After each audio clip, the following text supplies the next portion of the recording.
आज सूत्र ले लो एक जीवन का। अगर तुम्हें किसी की पलकों पे बैठना है, अगर तुम्हें किसी की पलकों पे बैठना है तो पलकें नीची करके बात करना सीख जाओ। तुम किसी की भी पलकों पे बैठ जाओगे। बस पलकें नीची करके बात करना सीखो। बहुत सहनशीलता की आवश्यकता है, बहुत कुछ सहना पड़ता है। एक परिवार को चलाना बहुत बड़ी बात है। यहाँ तो हजारों परिवारों को एक मुट्ठी में बांध के रखना है। रखना है कि नहीं रखना? और अगर काम, क्रोध, लोभ, मोह को न जीत पाए तो फिर कोई मतलब नहीं। हमारे आचार्य जी यज्ञ करवा रहे हैं, जबा जल रहे हैं, पर साथ साथ हमारी कड़वी जबान भी जल जाए तो जबा जलाने का मतलब है, वरना जबा जलाने का कोई मतलब नहीं है। तिल यज्ञ में जल रहा है, काला तिल जलता है और वहां जाके राख बन जाता है सफेद। बात तो तब है तिल के साथ हमारा काला दिल भी जल जाए और सफेद मन हो जाए। निर्मल मन जन सो मोहि पावा, और मोह कपट छल छिद्र न भावा। तो मतलब है ऐसे कार्यक्रमों का। ये कार्यक्रम इसलिए किए जाते हैं कि अगर कोई नफरत की आग लगी है तो मंत्रों के द्वारा शीतल हो जाए, और अगर और नफरत की आगें बढ़ गई, क्या मतलब निकलेगा? भगवान की पहली शर्त यह है कि मन की पवित्रता। भगवान की पहली शर्त यह है कि मन की पवित्रता।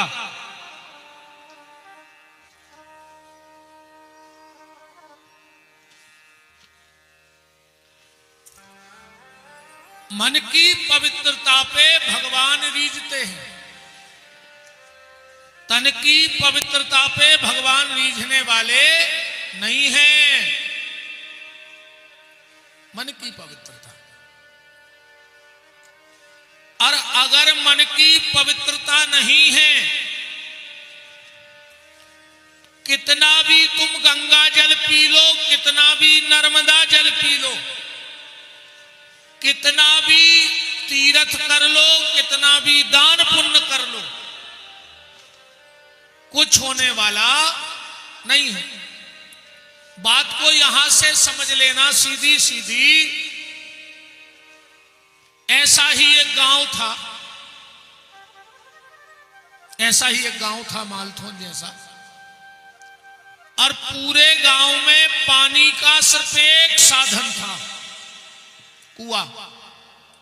पूरा गांव उस कुएं से पानी पीता था।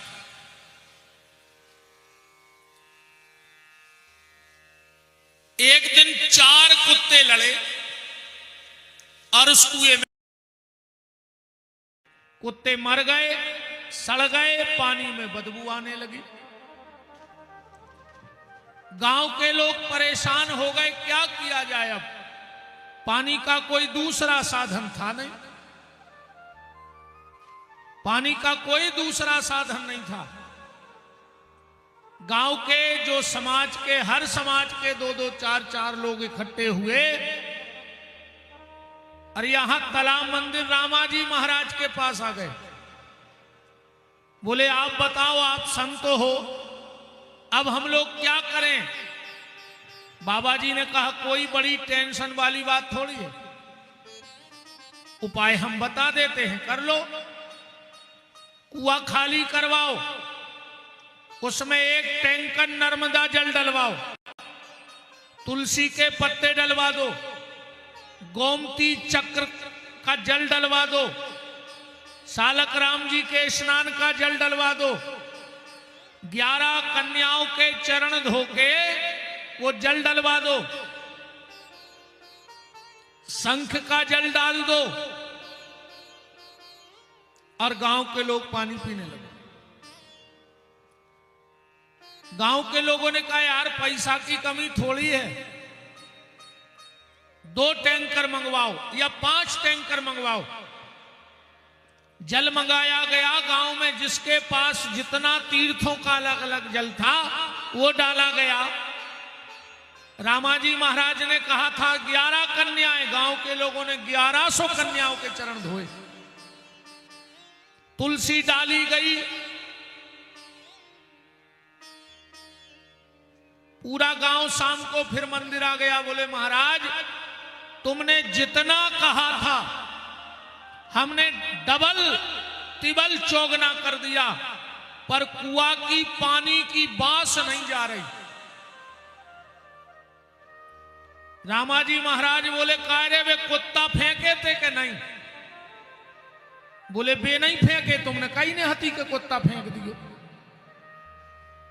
अब बताओ जब तक वो कुत्ते नहीं फेंके जाएंगे तुम कितना नर्मदा जल, गंगा जल, तुलसी कछू कर ले तुम तो, क्या वो पानी की बास जा सकती है? वो कुआं है हमारा मन,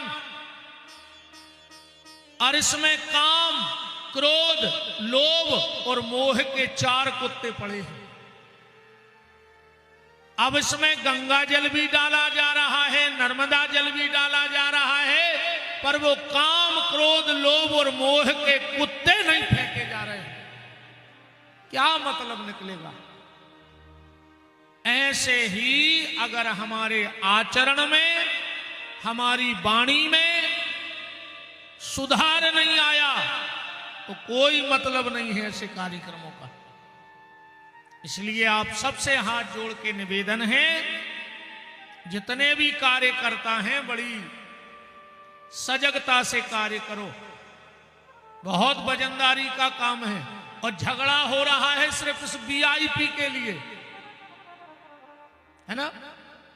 इतने तो तुम्हारे आ गए वीआईपी बन के, पर उते कोनऊ ने मिले है तुम्हारी चिनार को जुवंदना उते जे हो। ध्यान राखियो, उते तो कर्मों ही के हिसाब से देखे जे हो।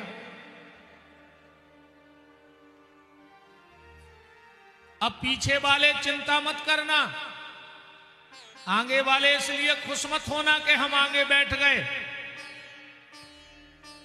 भगवान को टेम नहीं लगे कभी आगे वाले को पीछे वारो कर दे और कभी पीछे वाले को आगे वारो कर दे। अब ये सब आगे हैं और कहूं हम 1 मिनट में कह दें कि सब माए को मोकल ले तो ये सबसे पीछे हो जाए। 1 सेकंड को खेल है कहूं सब मुड़क गए तो ये पीछे रह जाए, माए के आगे हो जाए। अच्छा एक बात और है, भगवान जब आएंगे तो कहां से आएंगे? सामने से आएंगे तो पहले किसको मिलेंगे? हमें मिलेंगे कि पीछे वालों को मिलेंगे? इसलिए बिल्कुल लड़ाई झगड़ा बंद करो। हम देख रहे हैं कि वीआईपी को बड़ो चक्कर चल रहा है। कितना वीआईपी बने रहो, लगने तो एक ही गाड़ी लकड़िए हैं। ऐसो नंजा के गरीब आदमी मर जे सो ढूंढरों में मर है और बड़ो आदमी मर जे सो लोहे के पाई पा है। अच्छा ऐसो भी नंजा के वीआईपी मरो और की खारी उठावे गए सो हीरा मोतिया निकलने।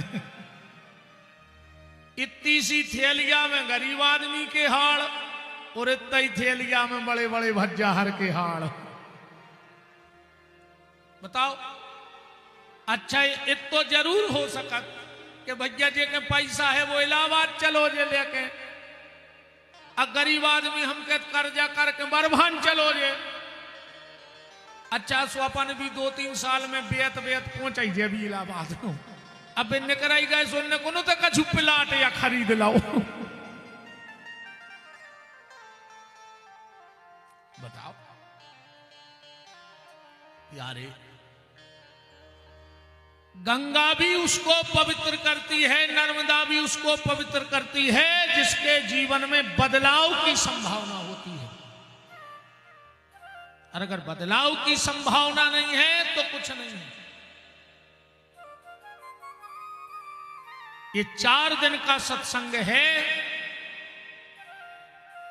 तो आज कल भी मैंने 4 बातें कही थी, परसों भी 4 बातें और आज भी 4 बातों से चालू है बात। दुनिया में 4 प्रकार के लोग हैं।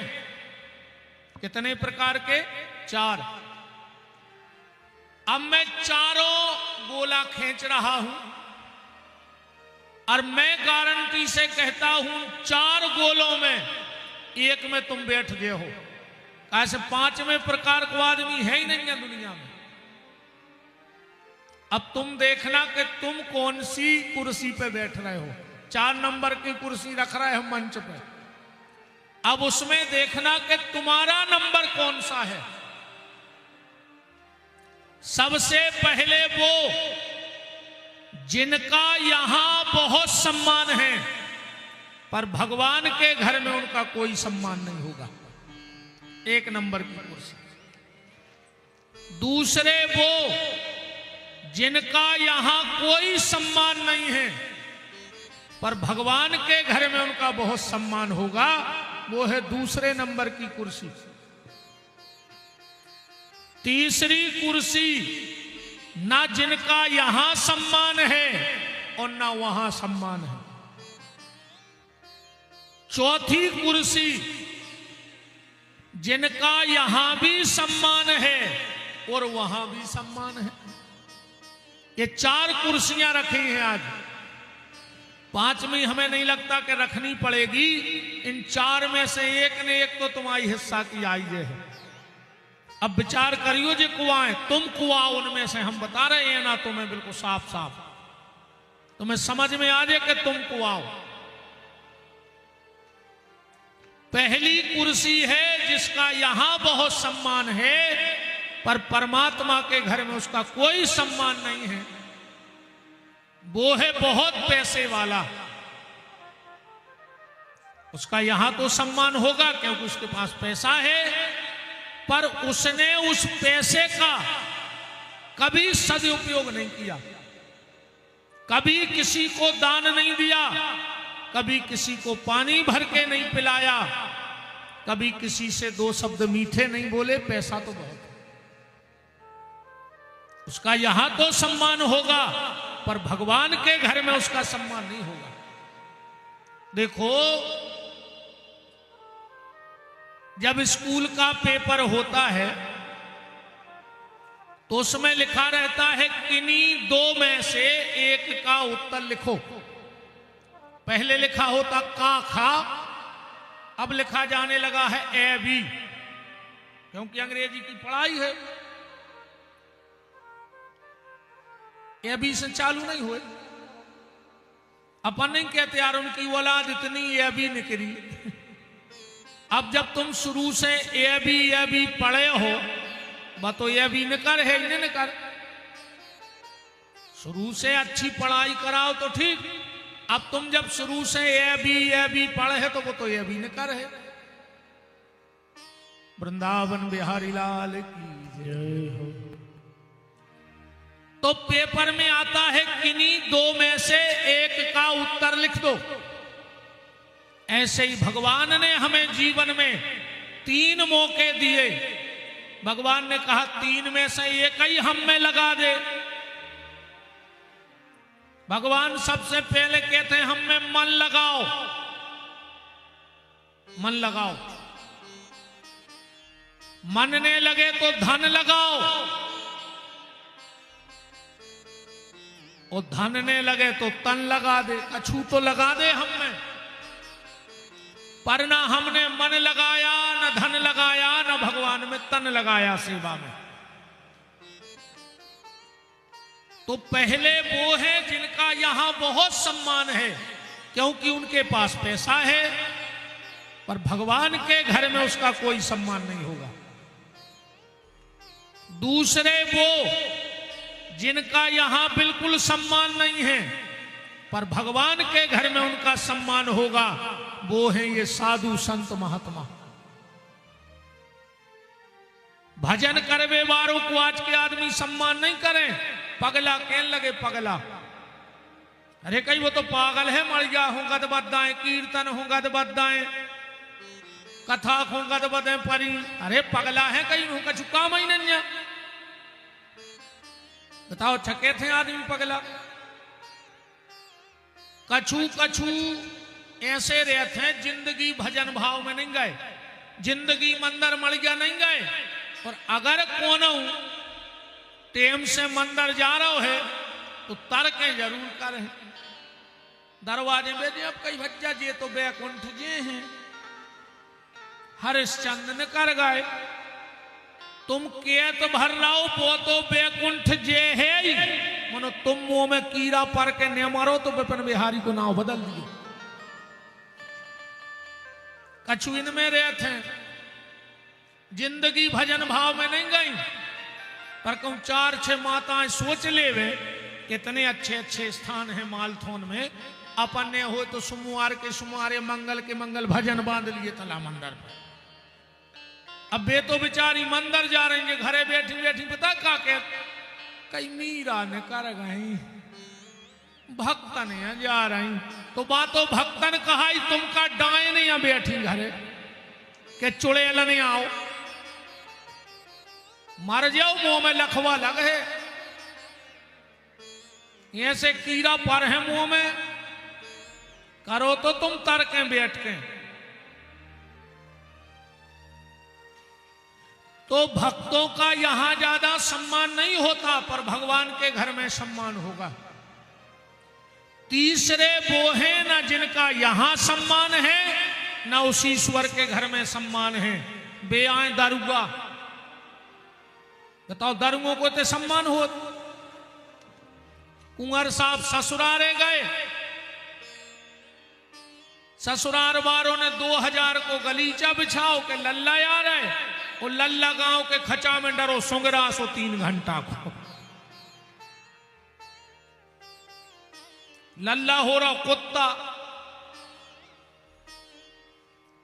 शराब पीने वाले का, जुआ खेलने वाले का, चुगली करने वाले का, चरित्रहीन का, गद्दार का, धोखेबाज का ना यहां सम्मान होता है ना उसका भगवान के घर में सम्मान होता है। ये तीसरी कुर्सी है। और चौथी कुर्सी कौन सी है?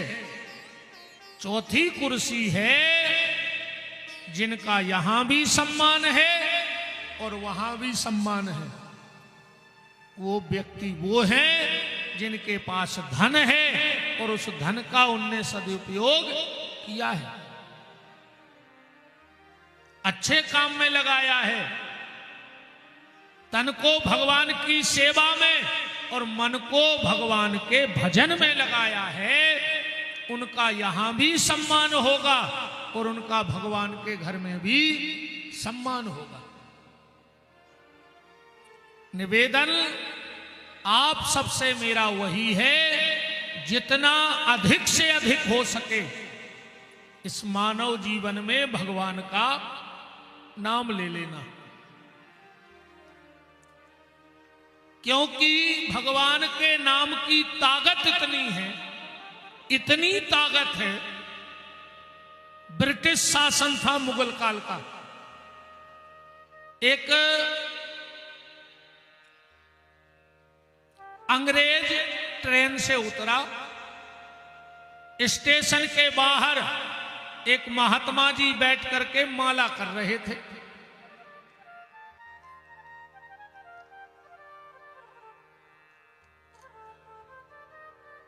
अंग्रेज आया, बोले बाबा ये क्या लकड़ी के गिट्टे लिए है, घुमा रहा है, क्या है?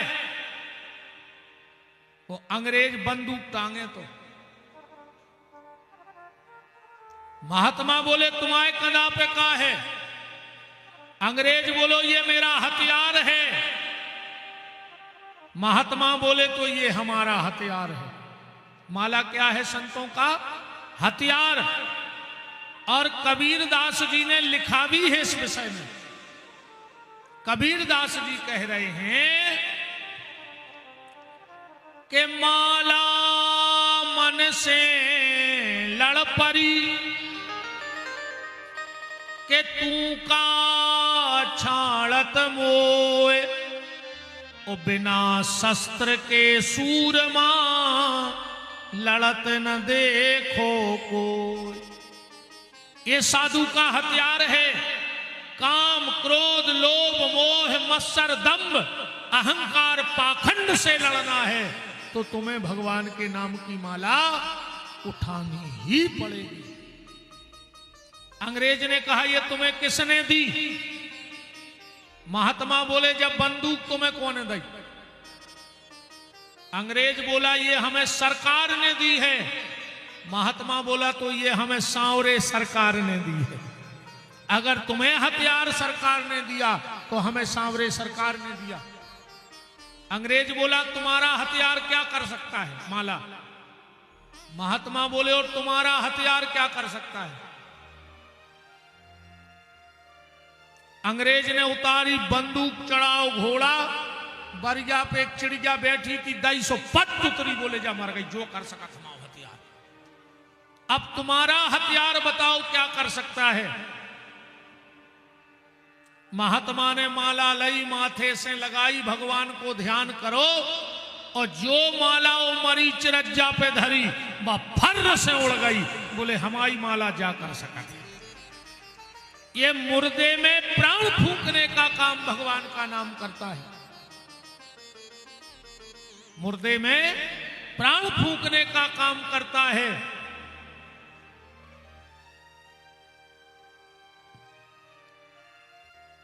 समझ गए बात? और इतने पे भी अगर भजन ने करो तो घर के दरवाजे लिखवा दियो स्वर्ग ये मरैया गए तुम। गोस्वामी तुलसीदास जी ने लिखो है कि जिने हरि भगति, जिने हरि भगत हृदय नहीं आनी, तो जीवत सौ समान ते ही प्राण। जिनके भीतर भगवत भजन नहीं है वो जीते जी मरा हुआ है।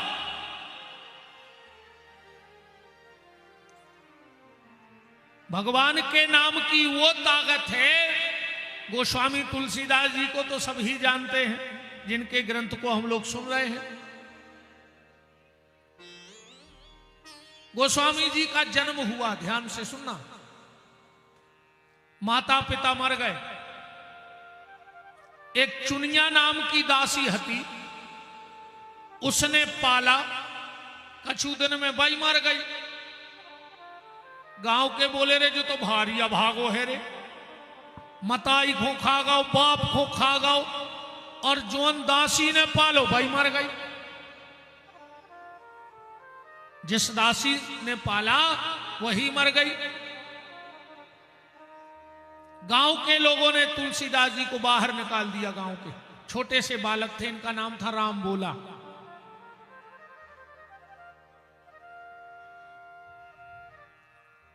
एक घटना घटी उस गांव में। एक लड़के की हुई शादी, और जब लड़के की शादी हुई 6 महीने बाद वो लड़का मर गया। पहले हमारे यहां सती प्रथा थी। अगर पति मर जाता था तो पत्नी को जबरदस्ती जिंदा जला देते थे। ये प्रथा हमारे यहां राजा राम मोहन राय ने बंद कराई। उस समय थी वो प्रथा। तो गांव के लोग उसकी अर्थी बना के ले जा रहे थे जलाने, और वो महिला पीछे पीछे हाथ जोड़े चली जा रही थी, क्योंकि नियम था कि सती होना है। गली में पड़ी तुलसीदास जी की झोपड़िया। अब सब रो रहे थे, जवान लड़का मरे तो रोएंगे ही। तुलसीदास जी बाहर आ गए, और जैसे ही बाहर आए उस महिला ने सोचा ब्राह्मण बालक है, तिलक है, जनेऊ है, अब हम तो मरने जा ही गए, इसके प्रणाम कर लें, पांव छू लें। जैसे ही तुलसीदास जी को प्रणाम करो, तुलसीदास जी बोले अखंड सौभाग्यवती भव, गांव के बोले रे काय तुलसी तू का पागल ही होगा। बोले काय? बोले ओके घर बारो मारो धरो हम बार में ले जा रहे और तुम कह रहे अखंड सौभाग्यवती भव। तुलसीदास जी बोले रे निकल गई मुंह में से क्या करें, कैसे निकल गई? बोले राम जी की इच्छा से। गांव के बोले तुम झूठे और तुम्हारे राम झूठे। तुलसीदास जी बोले बस खबरदार, एक शब्द ने बोल गो, हमें जो कहने सो कह ले, झूठो ढोंगी पाखंडी, पर राम जी के खिलाफ एक शब्द ने बोल दियो। गांव के बोले तो एक प्रमाण दे के तुम्हारे राम जी सत्य हैं। तुलसीदास जी बोले उतार दे मुर्दा, मुर्दा उतार दो, जमीन में रख दो। गांव के बोले आज तक बीच में मुर्दा उतरो नहीं है, ध्यान रखियो, कम कछु चमत्कार ने भाव तुलसी तो एक हो तो बार है बाद में, तुम में जिगत में लोग हर के धर दे आ जाए। बोले उतार दो। आज जैसा ही मुर्दा उतारा, तुलसीदास जी बोले गोल बना के बैठ जाओ और सीताराम राम राम राम राम करो। सब राम राम करने लगे। तुलसीदास जी आए, आंखों में आंसू भर के अपने परमात्मा को प्रणाम करके, और जो मुर्दे के कान में कहा राम, मुर्दा उठ करके बैठ गया। जो लोग राम राम कह रहे थे वो कहने लगे राम नाम सत्य है, राम नाम झूठा नहीं है।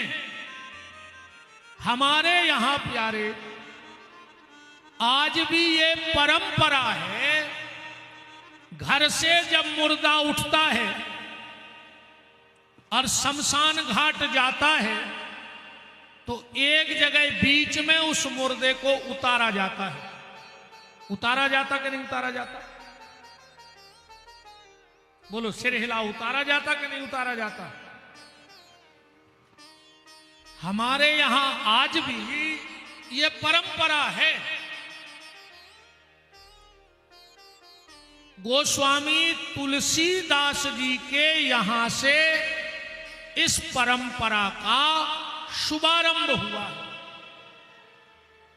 इस परंपरा का शुभारंभ हुआ है, पर हम लोग अपनी सारी परंपराएं भूल चुके हैं। हम अपनी परंपराओं को नकार चुके हैं।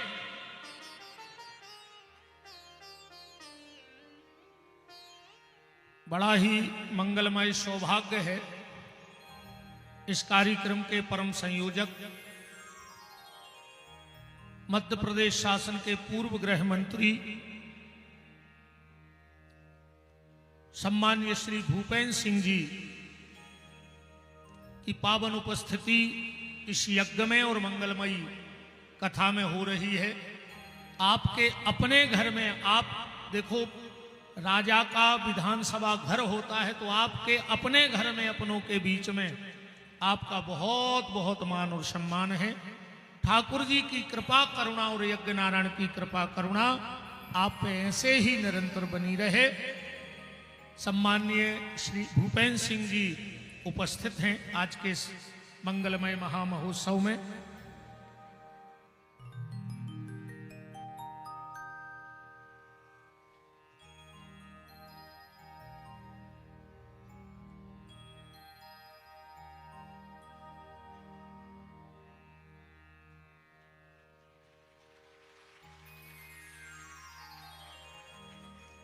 विराजिएगा।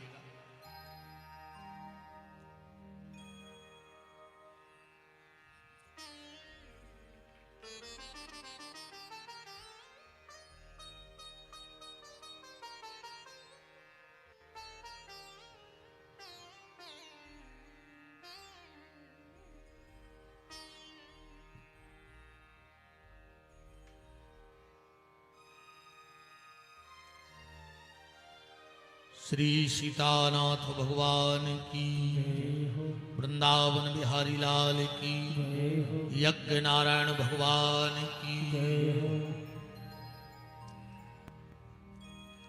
सभी लोग अपने यथास्थान विराज जाएं और कथा के भाव में जो हम लोग चल रहे हैं उसको आनंद के साथ कथा को श्रवण लाभ प्राप्त करें।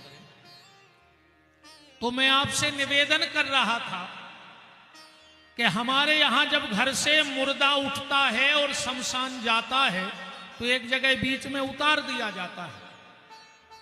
ये गोस्वामी तुलसीदास जी की यहां से परंपरा है। गोस्वामी तुलसीदास जी ने एक मुर्दे में प्राण फूंक दिए और उस दिन से आज भी हमारे यहां जब घर से मुर्दा उठता है तो उसको गली में उतारा जाता है। देखो, मेरा एक निवेदन है आप सबसे, हमारी जो सनातन की परंपराएं हैं वो धीरे धीरे लुप्त होती जा रही हैं। अपनो हाल ऐसो होगा अंधी घोड़ी फपूंदरे चना दे घना के घना। हमें अपनी किसी परंपरा का कोई पता नहीं है, बस चल रहा है। अपनी परंपराएं सनातन धर्म की ऐसे चल रही हैं जैसे हमारे यहां अष्टमी का पूजन होता है ना, पूरे घर के कमरा में बंद हो गए। जो घर का सबसे बुजुर्ग होगा वो हल्दी चावल रोरी लेके बैठ जाए है, कहीं करो दादा पूजा। सो दादा ने चावल में फूल मिलाए और दाई दीवाल में कही जय हो माता, सब पे रक्षा करिए। अब उन दादा से पूछो कि दीवाल में कौन माता है, तो दादा को पता नहीं है। काहे? बोले हमारे पिताजी करते सो हम कर रहे, हमारे पिताजी करते सो हम कर रहे। ना पिताजी ने कभी हमें बताया, ना हमने कभी अपने बच्चों को बताया, और धीरे धीरे ये परंपराएं हमारे और आपसे दूर होती जा रही हैं। हर परंपरा की कहीं ना कहीं कथा है। सनातन धर्म की एक भी परंपरा ऐसी नहीं है जिसका प्रमाण पुराण में और शास्त्र में ना हो। अब आप इतने लोग बैठे हो, मैं एक व्यक्ति बता दो, हमारे यहां पहली बार ग्रंथि बंधन किसका हुआ था? गांठ जोड़ी जाती ना हमारे यहां शुभ कार्य में, पहली बार सनातन धर्म में ग्रंथि बंधन किसका हुआ? आज तक किसी को पता नहीं है। हमारे यहां जब बेटी का विवाह होता है तो हथलोई रख के कन्यादान होता है। बेटी के हाथ पे हथलोई रखी जाती है, उसके नीचे पिता हाथ लगाएगा, फिर माता, फिर होने वाला पति। पंडित जी मंत्र पढ़ेंगे, पहले पिता हाथ निकालेगा, फिर मां हाथ निकालेगी और फिर लड़की वो लोई पति के हाथ पे रख देगी। क्यों होता है हमारे यहां ऐसा? इतनी माताएं बैठी, मुझे एक माता बता दे, सनातन धर्म में सबसे पहली बार बिछड़ी किसने पहनी थी? पांव में जो बिछुआ पहना जाता है। और आज भी परंपरा है, आज भी बिछड़ी पति की नहीं लगती, आज भी चढ़ाए के सामान में बिछड़ी नहीं आती, आज भी लड़की पक्ष से बिछड़ी दी जाती है। बुआ, मौसी, दीदी यही रिश्ते देते ना, बिछिया लेके जाते हैं। आज भी सारा जेवर पति लाएगा, पर कानों के झुमके मां दिलवाएगी। क्यों? एक माता बता दे, सनातन धर्म में सबसे पहली बार मंगलसूत्र किसने पहना था? इसमें काला मोती और सोने का मोती क्यों डलता है? आज तक किसी को पता नहीं। हमारे यहां आज भी शादी में परंपरा है कि 4 भावर में लड़की आगे रहती है। क्यों महाराज जी? और 3 भावर में लड़का आगे हो जाता है। ऐसा क्यों होता है? आज भी हमारे यहां परंपरा है कि जब बहू पहली बार हमारे घर आती है तो हमारे घर नहीं आती, किसी पड़ोसी के यहां उतरती है, रिश्तेदार के यहां, नातेदार के यहां, प्रेमी के यहां, जो भी हमारा कोई रिलेटिव है उसके। ऐसा क्यों होता है? हमने कभी जानने की कोशिश ही नहीं की। आज भी हमारे यहां जब कोई मर जाता है तो एक मिट्टी का मटका लेके उसमें छेद करके 7 परिक्रमा की जाती है। क्यों? इन चीजों को जानने की कोशिश करो। वरना आने वाली हमारी औलाद सब भूल जाएगी। बहुत परंपराएं, दुनिया की ऐसी कोई सनातन धर्म की परंपरा नहीं जिसका लेख वेद पुराण शास्त्र में ना हो। इसमें 90% गलती है हम जैसे व्यासों की और 10% गलती है आप जैसे श्रोताओं की। आजकल व्यासों को भी कोई काम धाम नहीं, बस अकेले संगीत वाले बैठे हैं, ताली ठोको नचो गाओ घर जाओ, हो गई कथा। 2-3 घंटे की कथा में धमचिक धमचिक धमचिक करो, खूब नाचो गाओ और जाओ। आजकल कथाएं कम, नचाई ज्यादा होने लगी कथाओं में। पंडित जी ने हर 5 मिनट पे एक भजन गाया, सब लोग उठ के नाचने लगे। कुछ लोग कहते वो मीरा का भाव था, तो मीरा ऐसे नहीं नाचती थी कि पहले किसी को मोबाइल दे देती कि जरा रील बना लेना, लगा लेंगे स्टेटस पे, ऐसे नहीं नाचती थी। इन परंपराओं का ज्ञान करो।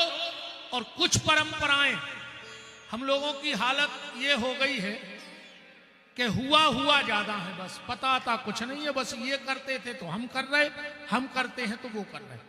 हमारी हालत ऐसी है, एक रानी के पांव दबा रही थी उसकी नौकरानी सेविका, समझ लेना हमारी क्या हालत होके रह गई है। रानी के पांव दबा रही थी, रानी बोली कि नौकरानी तू तो आज बड़ी खुश लग रही है, बात क्या है? बोले महारानी खुशी की बात ही है। बोले क्या? बोले गुल्लू हुआ है, गुल्लू। रानी ने कहा ये तो बड़ी खुशी की बात है। तुरंत दूसरी नौकरानी से कहा मिठाई लाओ, इसका मुंह मीठा कराओ, गुल्लू हुआ है। तो नौकरानी को मिठाई खिलाई और एक मीठा रानी भी खाने लगी। इतने में आ गए राजा साहब, बोले रानी तुम तो मीठा खाती नहीं थी, आज मीठा क्यों खा रही हो? अरे बोले महाराज बड़ी खुशी की बात है, गुल्लू भाव गुल्लू। तो राजा ने कहा हमें भी मिठाई खिलाओ। राजा ने भी मिठाई खाई। बगल में खड़ा था मंत्री। राजा बोले मंत्री तू भी मिठाई खा। बोले क्यों? बोले गुल्लू हुआ है। तो मंत्री ने कहा साहब फिर दो दो, एक पत्नी को एक हमें। राजा ने 2 मीठा के पीस दाए, एक मंत्री ने खा लो। घरे गए, पत्नी से बोले लो। बोले क्यों? बोले गुल्लू हुआ है, गुल्लू। तुमसे किसने कहा? बोले राजा ने। तो रानी ने कहा जब राजा मिठाई बांट रहा है तो बहुत बड़ी बात होगी। मंत्री की पत्नी ने मिठाई बनवा के पूरे राज्य में बंटवा दी, गुल्लू हुआ है, गुल्लू। अब जो भी सुने तो वही मिठाई बंटवाए। एक सिपाही था, उसने डरते डरते एक आदमी से पूछा कि यार वो तो सब ठीक है, पूरे राज्य में मिठाई बंट रही, पर ये गुल्लू है कौन? सामने वाला बोला यार हमें नहीं पता, मंत्री जी ने मिठाई बंटवाई। मंत्री के पास गए, बोले काय भैया जो गुल्लू को आए? बोले हमें बिल्कुल पता नहीं है, राजा ने दी थी मिठाई। राजा के पास गए, बोले राजा साहब ये गुल्लू है कौन? पूरा राज्य जानना चाहता है। राजा बोले यार जो तो हमें भी पता नहीं है, रानी मिठाई खा रही थी सो हमने खा ली। राजा तुरंत सभा से घर आए, रानी से बोले रानी ये गुल्लू कौन है? रानी बोली हमें नहीं है पता। नौकरानी ने कही सो हमने कह दी, बुलाओ उस नौकरानी को। नौकरानी आई, राजा बोले ये गुल्लू कौन है? बोले महाराज हमारी गदग्या के बच्चा भाव को ना हमने गुल्लू धर लो। पूरे राज्य में मिठाई बट गई गुल्लू की, पता को नहीं है कि गुल्लू को आए। ये हालत हमारी और आपकी हो गई है। हमें अता पता अपनी परंपराओं का कुछ नहीं है, वो तो लगे हैं। इन परंपराओं का ज्ञान रखो। क्या बताओगे अपने बच्चों को? अगर बच्चे पूछने लगे कि पिताजी ये क्यों होता है, तो क्या जवाब होगा आपके पास? कोई जवाब नहीं होगा। बात चल रही थी भगवान के नाम की, कि भगवान के नाम में इतनी ताकत है कि मुर्दा भी उठ करके बैठ जाया करता है। तो ये परंपरा, तो एक बात भर हमारी ध्यान से सुन लो, आज के बाद जब भी आप किसी की मिट्टी में जाओ, एक चीज का ध्यान रखना, क्योंकि आजकल तुम लोग ध्यान नहीं रखते हो। अब तो बहुत कुछ बदल गया है आज के परिवेश में और पहले के परिवेश में।